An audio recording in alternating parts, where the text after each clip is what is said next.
You would like to build muscle. Great. We're going to focus on a premise that is known as progressive overload. So what is that? Progressive overload is forming an adaptation of the muscle to increase tissue, strength, or both, allowing us to add more weight, reps, or sets week after week after week. Week one, you show up at the gym, pick an exercise. We'll say squats. You're doing 100 pounds of squats for 3 sets of 8 reps. So you show up week one, you get 8 reps the first set, 7 the second, 6 the third. Because if you're going to true failure, you should either fail at the final rep or you should feel like you're going to get crushed by the weight performing that final rep.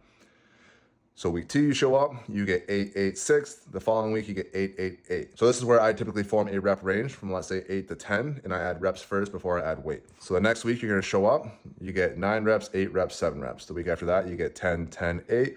The week after that, you get 10, 10, 10. You're now at the upper end of that rep range, so we're now going to add weight to the exercise. So we're going to add 2.5 to 5 pounds, going from 100 pounds to 105 pounds. Because it's heavier, you should theoretically move back to the lower end of the rep range just because it should be harder. So you show up the following week, you get 8, 6, 6, 9, 8, 8, 10, 10, 10. You've now made it to the top end of the rep range again. We're gonna add some more weight, 5 pounds. We're gonna add 110 pounds on the squat because it's heavier. Again, we shouldn't be able to complete the upper end of the range. We should be back to the lower end. We're back to 8 reps. We're gonna work our way back up to 10. And we just keep rinsing, repeating this basically theoretically forever. One thing you must know is progress is not linear. You're eventually going to hit a sticking point where you just stall. Let's say you get to 125 pounds on the squat and you just seem to not be able to get past 9 reps for each set. You're just going to keep showing up with the intensity, go into failure, good range of motion, good form, good concentric and eccentric motion. Give it a couple weeks or months and eventually you'll break through the plateau. You're still getting stronger, you're still gaining muscle. This is just how the process works.